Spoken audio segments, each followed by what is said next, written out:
Hello students, आज हम शुरू करने जा रहे हैं राजस्थान की राज्य व्यवस्था मतलब राजस्थान पॉलिटी हम पढ़ने जा रहे हैं। और राजस्थान पॉलिटी में हम एक बहुत ही इम्पोर्टेंट टॉपिक से शुरुआत करेंगे, जहां से कि राजस्थान पॉलिटी की शुरुआत होती भी है और इम्पोर्टेंट भी है और आपको समझ भी आ जाएगा कि क्या चल रहा है और क्या आगे चलेगा। तो आप सबका मैं स्वागत करता हूं हमारे यूट्यूब चैनल पर। और आज हम पढ़ेंगे राज्यपाल के बारे में कि राज्यपाल होता क्या है, काम क्या करता है। उससे पहले मैं आपसे एक रिक्वेस्ट करूंगा कि मेरी जो राष्ट्रपति वाली वीडियो है, प्रेसिडेंट ऑफ इंडिया है ना, वो वीडियो मैंने अपलोड कर रखी है पहले। राष्ट्रपति और राष्ट्रपति के बारे में कंप्लीट वीडियो बना रखी है 1.5 घंटे की, वो आप ज़रूर देख लें इस वीडियो को देखने से पहले। अगर आप वो देख लेंगे तो राज्यपाल को भी कंपेयर कर पाएंगे और आपके 2 टॉपिक मतलब 4 क्वेश्चन पक्के हो जाएंगे हर एक एग्ज़ाम में। और आने वाले आरएस और आपके जो जूनियर अकाउंटेंट है, संगणक है और सीईटी वाली जो भी परीक्षाएं होने वाली है, चाहे वो एलडीसी है चाहे एसआई है, जो भी है वो एग्ज़ाम जब भी होंगे उनमें ये चीज़ें आपके बहुत बहुत बहुत काम आने वाली है। राजस्थान की राज्य व्यवस्था, राजस्थान पॉलिटी, उसमें भी राज्यपाल से हम शुरुआत कर रहे हैं। तो सबसे पहले हम शुरू करते हैं राज्य सरकार से। तो राज्य सरकार के बारे में संविधान में भाग 6 में लिखा हुआ है। तो भारतीय संविधान के बारे में भी मैंने एक वीडियो बना रखा है, उसमें मैंने आपको बताया था कि भारतीय संविधान जो है वो एक पुस्तक है, किताब है, ठीक है, जो हमारे संसद भवन में रखी हुई है। उस किताब में कुछ चैप्टर्स है, बुक होती है तो बुक में चैप्टर होते हैं, तो उन चैप्टर्स को हम बोलते हैं भाग। तो भाग 1 के अंदर जो है वो लिखा हुआ है कि भाई भारत संघ राज्य होंगे, भारत है ना एक देश होगा, उसमें ये सब चीज़ें।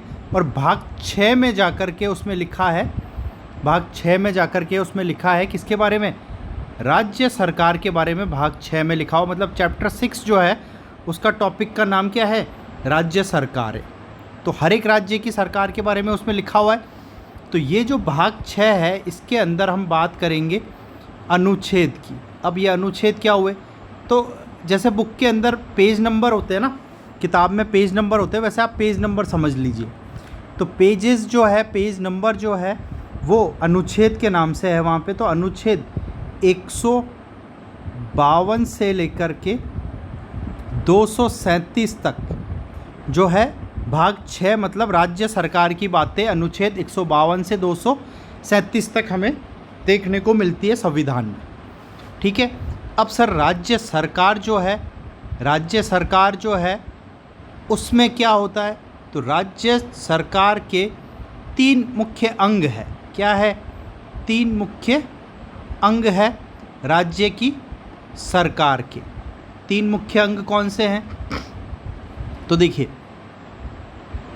आपने सुन रखा होगा, पहले पढ़ भी रखा होगा, और अगर आप मेरी राष्ट्रपति की वीडियो देख करके आए हैं तो आप समझ भी पाएंगे कि हम किसके बारे में बात करने जा रहे हैं। तो सबसे पहला अंग जो होता है वो होता है राज्य की कार्यपालिका, राज्य की कार्यपालिका। दूसरा अंग जो होता है वो होता है राज्य की विधानमंडल, है ना, राज्य का विधानमंडल। और चौथा जो होता है वो होता है आपके न्यायपालिका। न्यायपालिका में आपके आ जाएगा उच्च व अधीनस्थ न्यायालय, उच्च व अधीनस्थ न्यायालय मतलब अपने हाई कोर्ट और जो सेशन कोर्ट होते हैं उनके बारे में। अब आप देखेंगे कि सर आपने बताया राज्य सरकार के 3 अंग है, 3 अंगों के नाम राज्य, कार्यपालिका, विधानमंडल और न्यायपालिका में उच्च न्यायालय और अधीनस्थ न्यायपालिकाएँ आ जाएंगी। अब उसके बाद में ये जो राज्य कार्यपालिका के बारे में बातें हैं वो कहाँ है, वो आपको बता रखी है अनुच्छेद 153 से लेकर के अनुच्छेद 167 मतलब 153 से 167 तक जो है कार्यपालिका के बारे में बातें हैं। और 100 अनुच्छेद को इंग्लिश में बोलते हैं आर्टिकल, 68 से लेकर के फिर ऊपर तक 213 तक जो बातें हैं वो किसकी है? राज्य विधानमंडल की। और न्यायपालिका मतलब उच्च और अधीनस्थ न्याय की बातें जो है वो है अनुच्छेद 214 से लेकर 237 तक।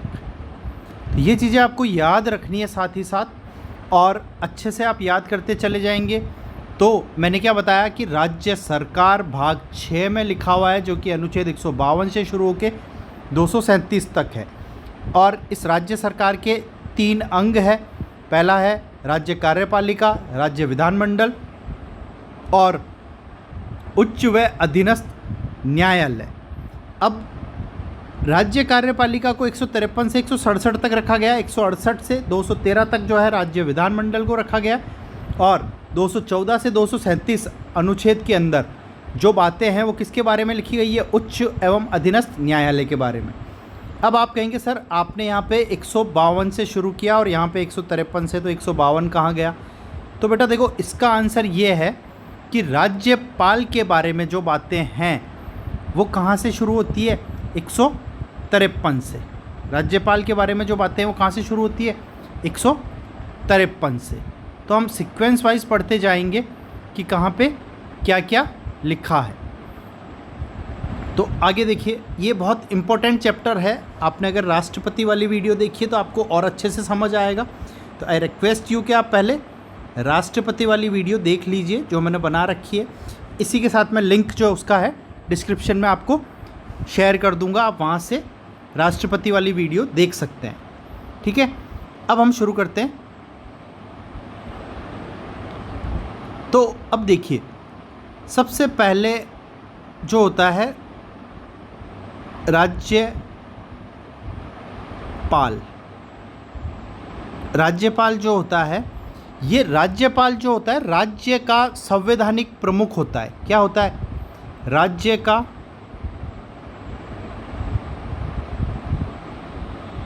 संवैधानिक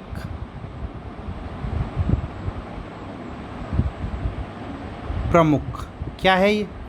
राज्य का संवैधानिक प्रमुख, या फिर इसे हेड ऑफ स्टेट भी बोलते हैं, या फिर इसे हम बोलते हैं गवर्नर, गवर्नर ऑफ राजस्थान।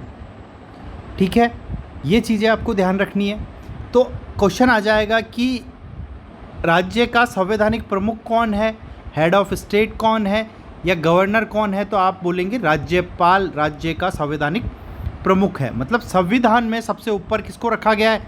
राज्यपाल को रखा गया है। सिंपल सी बात है।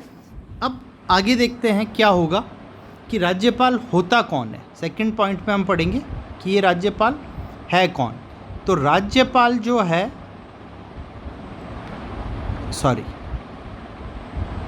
राज्यपाल जो है वो केंद्र सरकार की तरफ से आता है। किसकी तरफ से? केंद्र सरकार के प्रतिनिधि के रूप में काम करता है,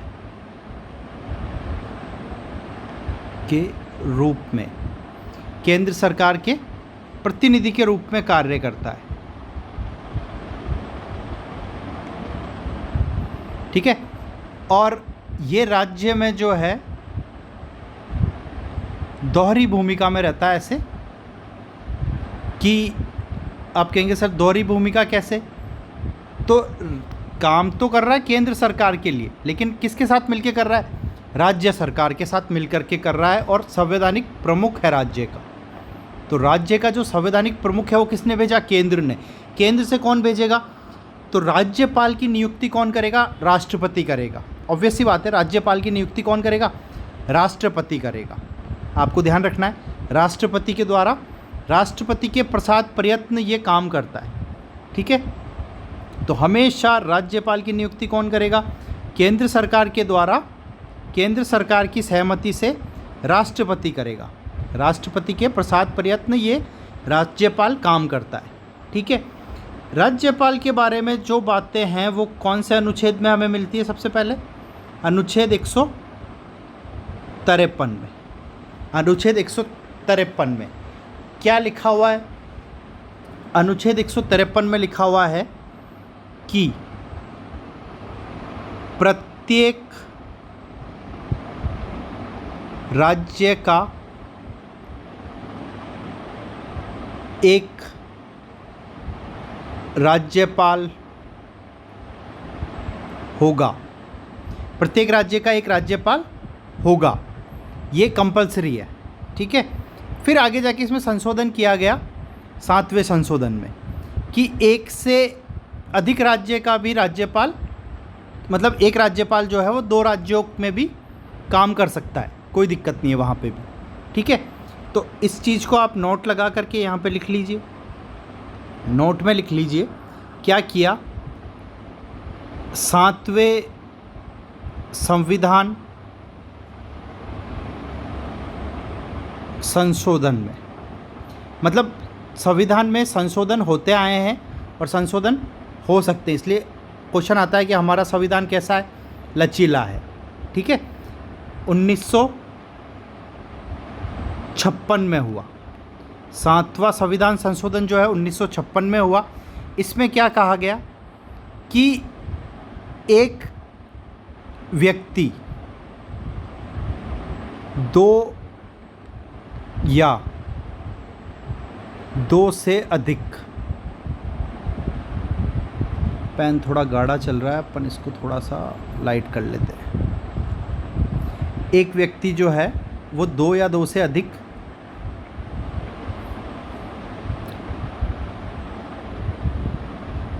राज्यों का राज्यपाल नियुक्त किया जा सकता है, किया जा सकता है। समझ आ गई बात। प्रत्येक राज्य का एक राज्यपाल होगा, ये 153 में लिखा गया। फिर उसको 7वें संशोधन में ला करके संविधान 1956 में संशोधित करके लिखा गया कि एक व्यक्ति 2 या 2 से अधिक राज्यों का राज्यपाल भी बन सकता है। ठीक है। और इसके बाद एक तो 153 की बात हुई, ये तो 153 की बात हुई, तो इसके बाद में क्या आएगा, अनुच्छेद 154। इसके बाद क्या आएगा, अनुच्छेद 154 आ जाएगा। अनुच्छेद 154 में क्या लिखा हुआ है, इसमें लिखा हुआ है कि राज्य की कार्यपालिका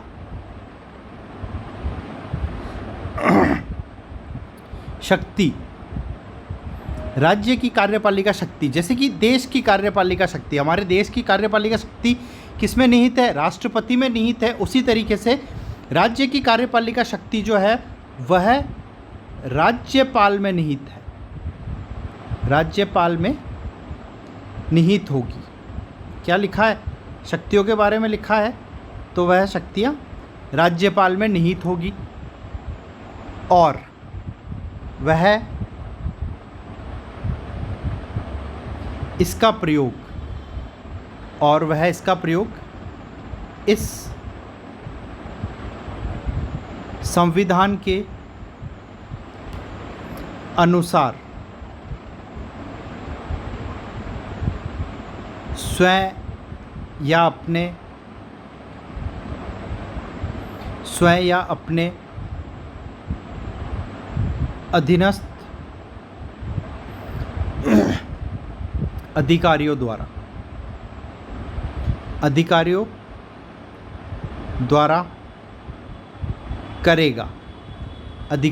करेगा। ठीक है। ये चीज़ लिखी गई है। तो 154 में आप बोल सकते हैं इसमें क्या है, राज्यपाल की शक्तियों का उल्लेख है। तो इसमें आप सिंपली ऐसे भी बोल सकते हैं कि शक्तियाँ, और शक्तियाँ भी बहुत सारी टाइप की होती है। तो इसमें कौन सी शक्तियाँ, कार्यपालिका शक्तियाँ, मतलब समस्त शक्तियाँ राज्यपाल में निहित रहेगी, ये चीज़ है। अब देखिए थोड़ी सी हम बात कर लेते हैं हमारे कोचिंग की। तो हमारा कोचिंग ब्यावर शहर में है और हम आर्मी अग्निवीर टेक्निकल लिखित परीक्षा की तैयारी करवाते हैं, अग्निवीर की भी तैयारी करवाते हैं। सिकंदर हमारे जो स्टूडेंट हैं उन्होंने आर्मी जीडी अग्निवीर परीक्षा में बहुत अच्छे नंबरों से लिखित परीक्षा को उत्तीर्ण कर लिया है और मेडिकल तक पहुंच गए हैं, अभी मेडिकल का रिज़ल्ट आना बाकी है। रनिंग में इन्होंने एक्सीलेंट मारा है, 2nd पोजीशन, और आर्मी नर्सिंग में भी इनका सिलेक्शन हो गया है, उसका जो है फिज़िकल अभी होगा। उसके साथ ही LIC प्री एग्ज़ाम में इनका भी सिलेक्शन हो चुका है, प्री एग्ज़ाम पास कर चुके हैं।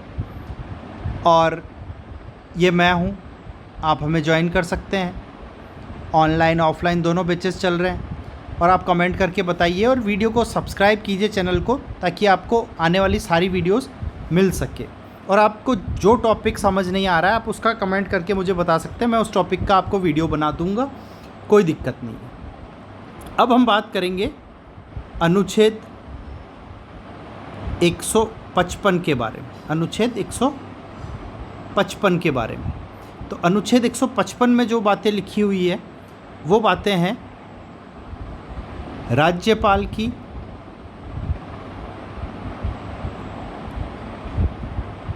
नियुक्ति। क्या लिखा है? राज्यपाल की नियुक्ति। कि सर नियुक्ति करेंगे कैसे, है ना, कि नियुक्ति कैसे करेंगे, कौन करेगा, कहाँ से आएगा राज्यपाल, ये सारी बातें। तो सीधी सी बात है, 155 के अनुसार राज्यपाल की नियुक्ति जो है, नियुक्ति कौन करेगा? सिंपल सी बात है, आपको सिंपल सी बात याद रखनी है, राष्ट्रपति द्वारा नियुक्ति की जाएगी। किसके द्वारा की जाएगी नियुक्ति? राष्ट्रपति द्वारा। तो राज्यपाल की नियुक्ति कौन करेगा? राष्ट्रपति। ये बात कहाँ लिखी है? अनुच्छेद 155 में, भाग 6 के अनुच्छेद 155 में लिखा है कि राज्यपाल की नियुक्ति राष्ट्रपति द्वारा की जाएगी। पहली बात, ये जो मैं लाइन्स बोल रहा हूँ सिमिलरली ऐसी लाइन्स पे ही क्वेश्चन बनते हैं, चाहे RS हो, SI हो और CET हो, या जो भी एग्ज़ाम आप देंगे, हर एग्ज़ाम के अंदर राज्यपाल से क्वेश्चन बिल्कुल पूछे जाते हैं। अभी जो है CET का जो एग्ज़ाम होता है उसमें मुझे याद है क्वेश्चन पूछा गया था राज्यपाल से। तो मैं बता देता हूँ कि जितने भी यूनिवर्सिटीज़ है, राजस्थान की जो यूनिवर्सिटीज़ है उसका जो वो सारा यूनिवर्सिटीज़ जो है उसके जो डीन वगैरह होते हैं उनको लगाने का काम है, उनको हटाने का काम है, कौन करता है? सबका प्रमुख कौन होता है? राज्यपाल होता है। हमारे जो RPSC है ना, राजस्थान कर्मचारी चयन बोर्ड जो है, उसका अध्यक्ष कौन होगा? उसमें जो भी मेंबर्स हैं उनके जो लगाने का काम है, हटाने का काम है, कौन करेगा? राज्यपाल करेगा। सीधी सी बात आपको ध्यान रखनी है। तो ये सारे क्वेश्चंस सीधे सीधे बनते हैं।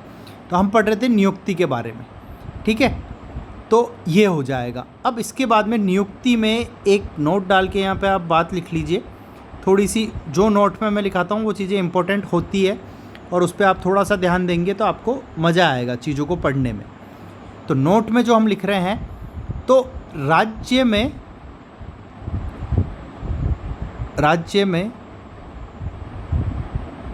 राज्यपाल का जो कार्यालय होता है, राज्यपाल का कार्यालय है ना, राज्यपाल का जो कार्यालय होता है वह एक स्वतंत्र एवं संवैधानिक कार्यालय होता है। तो देखिए क्वेश्चन आ जाएगा, क्या क्वेश्चन बनता है कि जो राज्यपाल का कार्यालय होता है वो किसके अंडर में आएगा? केंद्र सरकार के अंडर में आएगा या राज्य सरकार के अंडर में आएगा? ऐसी बात मैं क्यों पूछ रहा हूँ? क्योंकि ऊपर हमने पढ़ा है कि राज्यपाल की जो नियुक्ति है वो कौन करता है? केंद्र सरकार द्वारा की जाती है, ठीक है। राज्यपाल की नियुक्ति जो है केंद्र सरकार द्वारा की जाती है। देखिए केंद्र सरकार द्वारा की जाती है, दोहरी भूमिका निभाता है, राज्य सरकार में काम करेगा। तो क्वेश्चन बनता है और बच्चे कंफ्यूज हो जाते हैं। क्या क्वेश्चन बनता है कि राज्यपाल का कार्यकाल, जो कार्यालय है, जो ऑफिस है राज्यपाल का ऑफिस, वो राजस्थान गवर्नमेंट का होगा या सेंट्रल गवर्नमेंट का होगा? कहाँ का होगा, है ना। उसमें जो मान लीजिए राज्यपाल के ऑफिस में जो भी काम करेंगे वो केंद्र के अधिकारी होंगे या राज्य के होंगे? तो देखिए ऐसा कुछ नहीं है। अगर ऐसा क्वेश्चन आता है तो आपको ये आंसर देना है कि यह न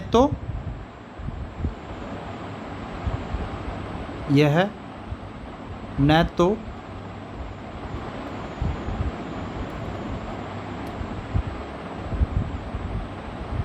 केंद्र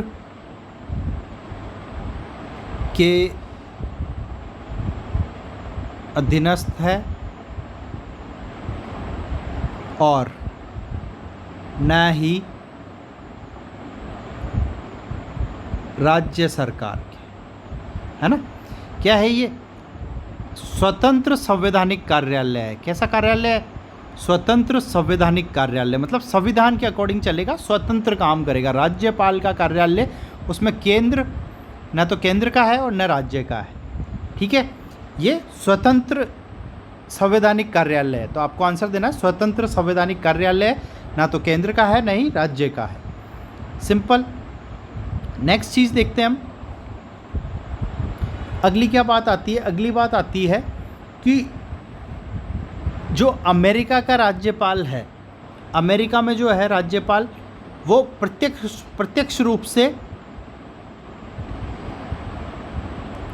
अमेरिका का राज्यपाल जो है, गवर्नर जो है, वो उसका जो चयन होता है वो प्रत्यक्ष रूप से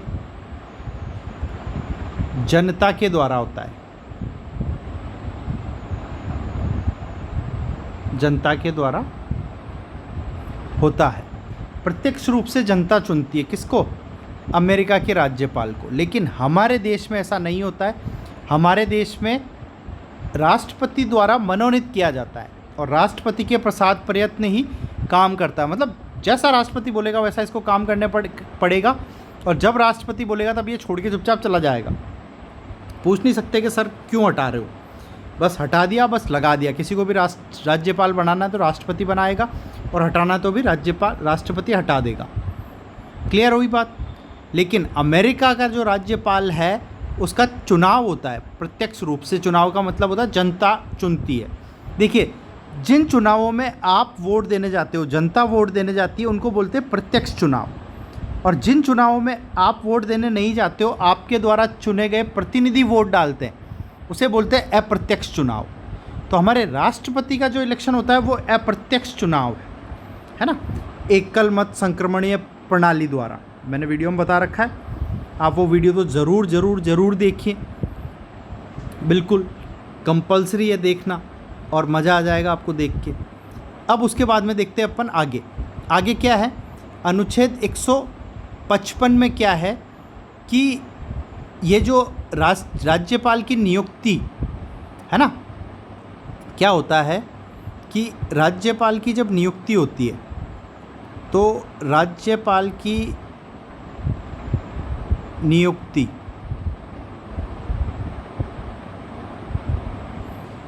ठीक है, राज्यपाल की नियुक्ति के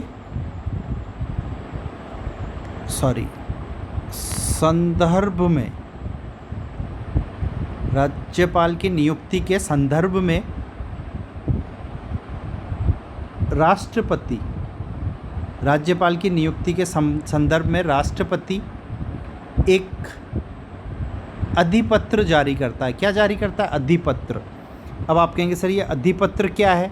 मतलब एक लेटर भेजता है, उसको अधिपत्र की इंग्लिश होती है वारंट। क्या होती है? वारंट जारी करता है। अधिपत्र का मतलब क्या होता है? वारंट। तो राष्ट्रपति एक वारंट जारी करते हैं,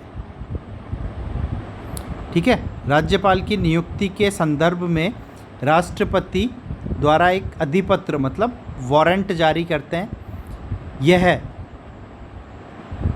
वारंट जो होता है, या अधिपत्र, वारंट या अधिपत्र, जो लेटर आता है ना, राष्ट्रपति द्वारा जो लेटर भेजा जाता है, उसे, उस लेटर को राज्य का मुख्य सचिव पढ़कर सुनाता है। राज्य का मुख्य सचिव जो है वो पढ़ कर के सुनाता है उस अधिपत्र को। ये क्वेश्चन आया हुआ है एग्ज़ाम में। क्या क्वेश्चन आया हुआ है कि जो वारंट या अधिपत्र राष्ट्रपति द्वारा राज्यपाल की नियुक्ति के संदर्भ में भेजा जाता है, उसको पढ़ के कौन सुनाता है? राज्य में उसको पढ़ता कौन है? कौन पढ़ता है? राज्य का मुख्य सचिव। तो आप मुझे कमेंट करके बताएंगे कि राजस्थान का प्रेजेंट में मुख्य सचिव कौन है, उसका नाम आपको कमेंट में लिखना है, ठीक है। और दूसरी बात, यही क्वेश्चन कैसे आता है कि सर जो राष्ट्रपति अधिपत्र या वारंट जारी करता है, भेजता है राज्यपाल की नियुक्ति के संदर्भ में, उसे मुख्य सचिव पढ़ करके सुनाता है, ये बात कौन से अनुच्छेद में लिखी हुई है? तो अनुच्छेद 155 में लिखी हुई है। समझ आई बात आपको? तो क्वेश्चन कैसा भी आ सकता है, क्योंकि हम अनुच्छेद 155 पढ़ रहे हैं। तो ये सारी बातें जो मैंने बताई है, ये सब बातें किस में लिखी गई है? अनुच्छेद 155 में लिखी गई है। अनुच्छेद 155 में लिखी गई है ये सारी बातें। तो ये भी आपको ध्यान रखना है। सिंपल तरीके से हम पढ़ रहे हैं, ज़्यादा आपको हैक्टिक होने की ज़रूरत नहीं है। अभी भी अगर आपने वीडियो को लाइक नहीं किया है तो लाइक कर दीजिए और चैनल को सब्सक्राइब तो कर दीजिए, ताकि जो वीडियोस मैं बनाता रहूँ वो आप तक पहुँचते रहे। और कमेंट्स करके बताइए कि आपको कैसा लग रहा वीडियो और बातें समझ आ रही है, और अगर समझ आ रही है तो आगे आपको कौन कौन से और वीडियोस चाहिए जो कि हम आपको लाके दे सकें। समझ आ रही बात? तो ये सारी बातें होंगी, ठीक है। ये सारी बातें आपको ध्यान रखनी है। ये हो जाएगा। आगे देखते हैं अपन कि आगे हम क्या बात करेंगे। आगे हम बात करते हैं अनुच्छेद 156 के बारे में। आगे किस पे बात करेंगे हम? अनुच्छेद 156 के बारे में। अनुच्छेद 156 में क्या बात बताई गई है, ठीक है। अनुच्छेद में लिखा है कि राज्यपाल की पदावधि के बारे में। कैसे लिखा है? क्या लिखा है? पदावधि के बारे में, या इसका जो कार्यकाल है उसकी समयावधि क्या होगी, कितना होगा। सबसे पहली बात इसमें ऐसे लिखेंगे कि पद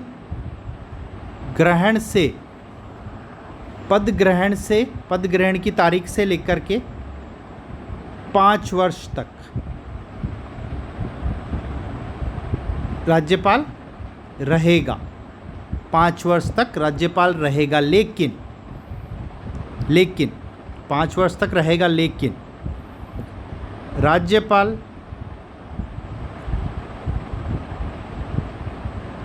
राष्ट्रपति के प्रसाद पर्यंत पद धारण करेगा। लेकिन कैसे काम करेगा? राष्ट्रपति के प्रसाद पर्यंत, मतलब जैसा राष्ट्रपति कहेगा वैसा करेगा, प्रसाद पर्यंत 5 साल। अब 5 साल से पहले 2 साल में राष्ट्रपति ने बोला भाई साहब हटो, तो हट जाएगा, कोई दिक्कत नहीं, और हट सकते हैं। अब वो हटाने के लिए कोई रीज़न या कुछ कंपलसरी नहीं है, ऐसा किसी अनुच्छेद में नहीं लिखा है। राष्ट्रपति जब चाहे जब बना सकता है, जब चाहे तब हटा सकता है, लेकिन 5 साल की अवधि तय की गई है। क्लियर है? लेकिन उसमें एक चीज़ और लिखी गई है कि राष्ट्रपति के प्रसाद पर्यंत। उसके बाद नेक्स्ट लाइन क्या है? यह है कि राज्यपाल जो है, राज्यपाल, तो देखिए बच्चों इसमें कंफ्यूज होने वाली बात ही नहीं है। राज्यपाल जो है राष्ट्रपति को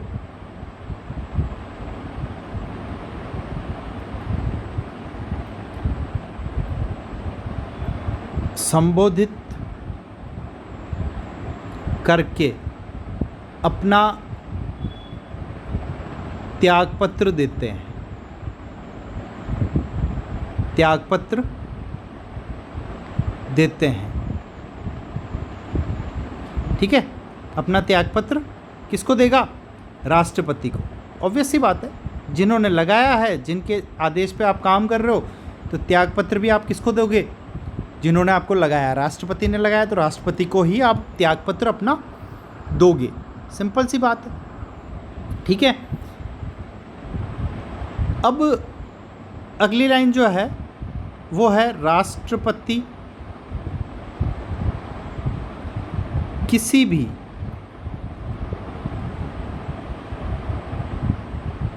राज्यपाल को उसके बचे हुए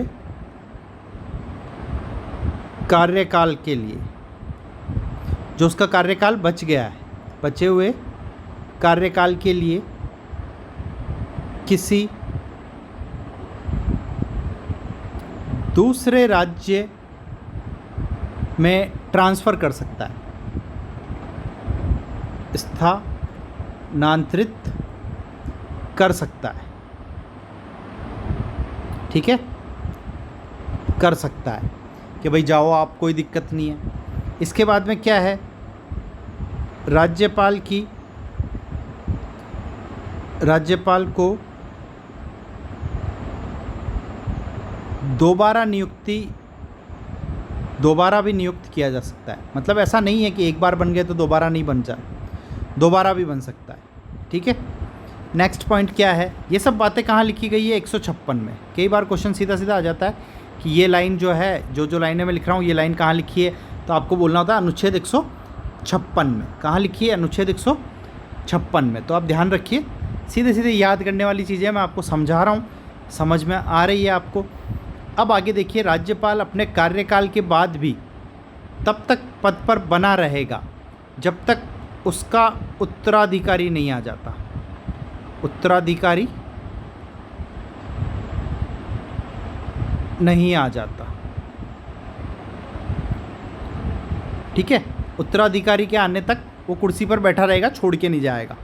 पता चला छोड़ के चले जाए तो पीछे मुख्यमंत्री जी कुछ घपला कर दे। मतलब देखिए, राज्यपाल बिठाया क्यों गया, केंद्र सरकार राज्यपाल को बिठाती है, सिंपल वे है, ताकि वो राज्य की सरकार जो है, जैसे कि हमारे यहाँ पे कांग्रेस है और केंद्र में बीजेपी है, तो बीजेपी ये चाहेगी कि यार ये कांग्रेस वाले राजस्थान में कर क्या रहे हैं, इसकी जानकारी हमें कौन बताएगा, अशोक जी तो बताने से रहे। तो बताने के लिए उनको अशोक जी के बगल में राज्यपाल को बिठा दिया जाएगा। तो उससे अब कैसे राज्यपाल को कैसे पता चलेगा, तो देखो बच्चों, संवैधानिक प्रमुख राज्यपाल है। इसका मतलब क्या हुआ कि साइन कौन करेगा, राज्यपाल। जो भी योजनाओं का लाभ आप ले रहे हो, उस योजना पे अशोक जी के साइन नहीं है, राज्यपाल के साइन है।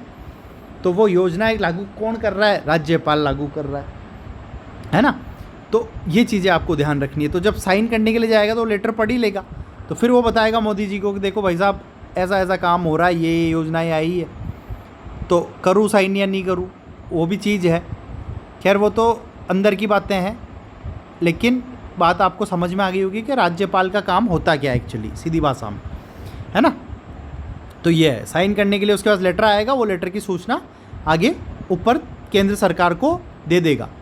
अब जब भी हम संविधान पढ़ेंगे, है ना, जब भी हम पॉलिटी पढ़ेंगे, जब भी हम राज्य व्यवस्था पढ़ेंगे, तो उसके अंदर केंद्र सरकार नाम नहीं लेके हम संघ सरकार की बात करेंगे, संघ सरकार।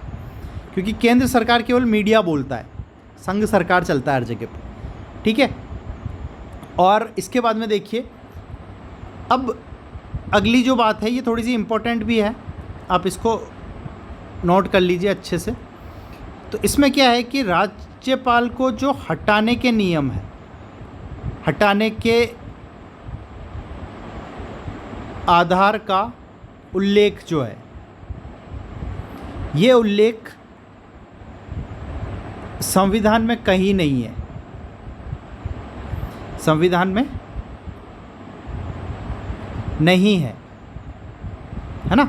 राज्यपाल को हटाया कैसे जाए, तो कैसे हटाएगा, राष्ट्रपति का मन करेगा तो हटा देगा, राष्ट्रपति का मन करेगा तो लगाएगा, बाकी 5 साल पूरे होंगे तो हट ही जाना है। ठीक है, ऐसा कोई संविधान में कहीं नहीं लिखा है कि इसको हटाने के लिए ये चीज़ है, ये चीज़ है, ये चीज़ है, ऐसा कुछ भी नहीं लिखा हुआ है। लेकिन 2007 में केंद्र और राज्यों से संबंधित जांच हेतु गठित पूंछी आयोग, किसने, पूंछी आयोग, सॉरी, कब, 2007 में पूंछी आयोग, है ना, पूंछी आयोग ने राज्यपाल को हटाने के लिए क्या किया, इन्होंने बोला कि महाभियोग चलाया जाए, राज्यपाल को हटाने के लिए भी महाभियोग जैसी प्रक्रिया चलाई जाए, है ना। महाभियोग की प्रक्रिया लगाने का सुझाव किसने दिया, 2007 में पुंछी आयोग ने दिया, ठीक है। लेकिन ऐसा ज़रूरी नहीं है, राज्यपाल को राष्ट्रपति लगा रहा है, ठीक है, राष्ट्रपति हटा देगा, कोई दिक्कत नहीं है, कोई गलत चीज़ है नहीं। और 2010 में बीपी सिंघल बनाम भारत संघ के मामले में उच्च न्यायालय द्वारा ये निर्णय दिया गया कि वह राज्यपाल को हटाए जाने पर इसे न्यायालय में चुनौती दे सकते हैं तथा किसी भी राज्यपाल को राजनीतिक आधार पर हटाया नहीं जा सकता। मतलब पॉलिटिकल इश्यू पे नहीं हटाना चाहिए, लेकिन एवरीथिंग इज़ अबाउट पॉलिटिक्स तो होगी ही। कैसे होगी? तो देखिए, मतलब राष्ट्रपति जो है उनको बीजेपी के सपोर्ट से बनते हैं आप राष्ट्रपति। अब आप कहेंगे सर ऐसा कैसे? तो देखिए, होता क्या है कि राष्ट्रपति का चुनाव जो है वो राष्ट्रपति वाली वीडियो में मैंने बहुत तरीके से समझा रखा है, फिर भी मैं शॉर्ट एंड स्वीट तरीके से आपको बता देता हूँ कि अगर आप राष्ट्रपति बनना चाहते हैं, 35 साल की उम्र है आपकी, तो आप जाएंगे कि साहब मेरे को राष्ट्रपति बना दो। तो ऐसे आप राष्ट्रपति बनने के लिए अपनी योग्यता सिद्ध नहीं कर सकते। आपको ले जाने होंगे 50 और 50 100 एमएलए लेके जाने पड़ेंगे। अब 100 एमएलए को तो आप जानते नहीं हो। तो हमारे जो राष्ट्रपति मैडम है द्रौपदी मुर्मू, वो भी मेरे हिसाब से 100 एमएलए को तो नहीं जानते होंगे पर्सनली, जो उनके साथ चले जाए। तो उनको 100 एमएलए से किसने मिलवाया? मोदी जी ने, कि भाई ये हमारे 100 एमएलए, ये आपका नाम राष्ट्रपति बनाने के लिए, राष्ट्रपति के चुनाव के लिए प्रस्तावित करेंगे। 50 प्रस्तावित करेंगे और 50 आपके पीछे खड़े होंगे कि हाँ जी हम इनको वोट देंगे। तो ऐसे एलिजिबिलिटी बनती है राष्ट्रपति बनने के लिए। तो वो जो एलिजिबिलिटी है 100 एमएलए वो चाहिए। तो वो कौन दिला सकता है? या तो बीजेपी या कांग्रेस। तो अब जो राष्ट्रपति जो बनता है वो या तो बीजेपी का बनेगा या कांग्रेस का बनेगा। आपको समझ आई बात? और वो राष्ट्रपति जब किसी राज्यपाल की नियुक्ति करेगा तो ऑब्वियस सी बात है वो राज्यपाल भी उसके पॉलिटिकल टर्म्स तो होंगे ही होंगे। अब हम बात करेंगे अनुच्छेद 157 के बारे में। तो अनुच्छेद 157 में हमें मिलता है उसकी पद की योग्यताएं या पद की अहर्ताएं, है ना? किसमें मिलती है? पद की, राज्यपाल के पद की अहर्ताएं।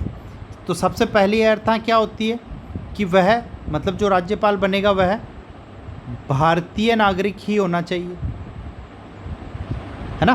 किसी विदेशी को थोड़ी बनाएंगे, भारतीय नागरिक होना चाहिए। और दूसरी अहर्ताएं जो है वो क्या है कि 35 वर्ष की आयु को पूर्ण कर चुका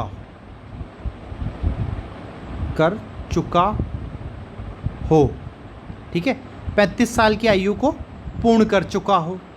इसके बाद बात करेंगे अनुच्छेद 158 के बारे में। तो 158 में क्या लिखा है? राज्यपाल के पद की शर्तें लिखी हुई है। यहाँ पे क्या लिखा है? राज्यपाल की पद की शर्तें किसमें? 158 में, ठीक है? तो पहली शर्त क्या है? पहली शर्त है कि संसद या विधान मंडल का सदस्य नहीं होना चाहिए, नहीं हो, है ना? संसद या विधानमंडल का सदस्य नहीं हो।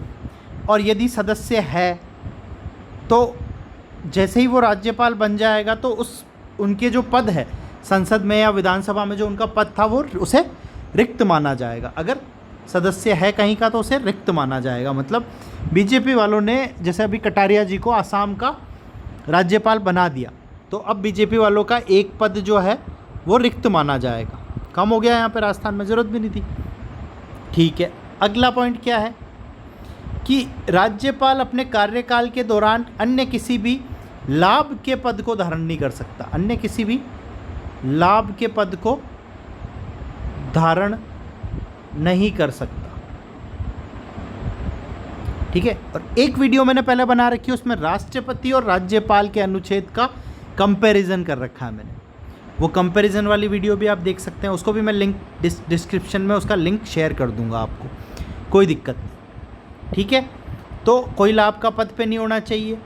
ठीक है, अब क्या है कि उसकी राज्यपाल की जो है आगे, इसके बाद हम पढ़ेंगे अनुच्छेद 159 159 में क्या लिखा हुआ है। तो इसमें लिखा हुआ है राज्यपाल की शपथ के बारे में। क्या लिखा है? राज्यपाल की शपथ के बारे में। तो शपथ तो इम्पोर्टेंट क्वेश्चन है। इम्पोर्टेंट क्वेश्चन क्या है कि राज्यपाल को शपथ कौन दिलाता है? तो जो राज्य में राज्यपाल जाएगा उस राज्य के उच्च न्यायालय के मुख्य न्यायाधीश कौन दिलाता है? उस राज्य के उच्च न्यायालय के मुख्य न्यायाधीश शपथ दिलाते हैं, मुख्य न्यायाधीश। और अगर मुख्य न्यायाधीश क्या है, छुट्टी पर है या अभी नहीं है मुख्य न्यायाधीश, तो जो उपलब्ध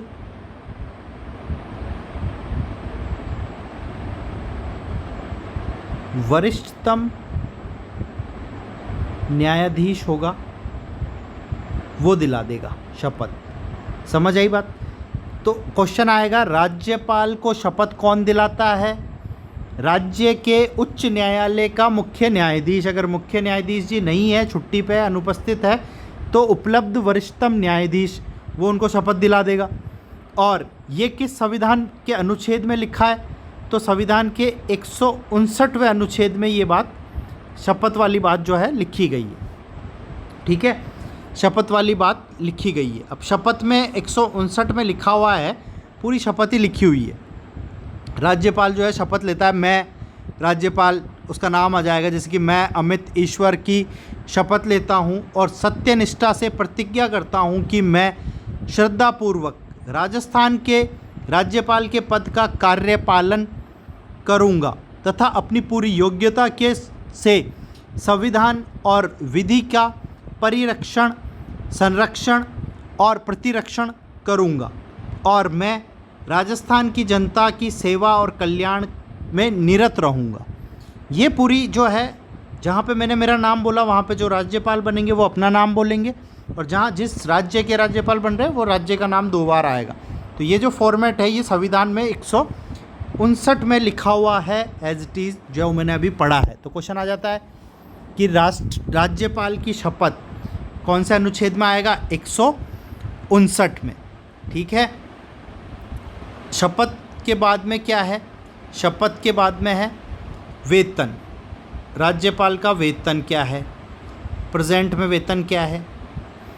तो देखो, पहले 36,000 वेतन मिलता था, फिर 2008 में संसद ने राज्यपाल का वेतन 36,000 रुपये से बढ़ा करके 1,10,000 रुपये कर दिया।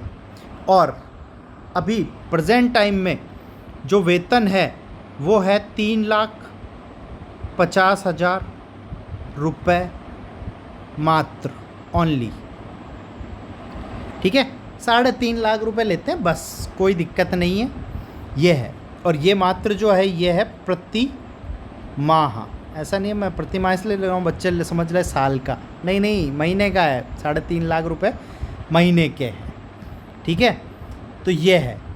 अब ये जो 3.5 लाख रुपए ये देगा कौन? कहाँ से मिलेगी सैलरी? तो ये मिलेगी राजस्थान की संचित निधि से। ये कहाँ से मिलती है? राज्य की संचित निधि से, है ना, राज्य की संचित निधि से। अब संचित निधि से जिसको सैलरी मिलेगी, देखो बहुत इंपॉर्टेंट बात बोलने जा रहा हूँ, संचित निधि से जिसको सैलरी मिलेगी उस पर कोई टैक्स नहीं लगेगा। संचित निधि से जो सैलरी मिलती है वो होती है अपने टैक्स फ्री, तो इनका इनकम टैक्स नहीं लगता। 3.5 लाख रुपए सीधे सीधे महीने के खाते में आ जाते हैं, पूरे के पूरे। तो ये संचित निधि। तो एग्ज़ाम में क्वेश्चन आ जाएगा कि यार संचित निधि से जिनको सैलरी मिलती है उसकी क्या खासियत होती है? तो उन पर कोई टैक्स नहीं लगता। ठीक है, और ये संचित निधि और राज्य के राजकोष से भारित होती है। ठीक है, सिंपल सी बात है, 3.5 लाख रुपए मिलते हैं। ठीक है, अब अगर मैंने ऊपर बताया कि 2 से अधिक राज्यों का भी राज्यपाल बन जाएगा तो अलग अलग सैलरी देंगे नहीं देंगे वो राष्ट्रपति पर डिपेंड करता है ना, वो हिसाब किताब राष्ट्रपति करेगा। अब जो है नेक्स्ट वीडियो में हम पढ़ेंगे क्या, हम पढ़ेंगे राज्यपाल की शक्तियाँ। क्या पढ़ेंगे हम? राज्यपाल की शक्तियाँ। तो शक्तियाँ बहुत सारी तरीके की होती है, कार्यपालिका शक्तियाँ, विधायी शक्तियाँ, वित्तीय शक्तियाँ, न्यायिक शक्तियाँ, स्वयं विवेक शक्तियाँ, विशेष दायित्व और अन्य शक्तियाँ। तो ये शक्तियों वाली वीडियो मैं नेक्स्ट क्लास में बनाऊंगा, नेक्स्ट वीडियो।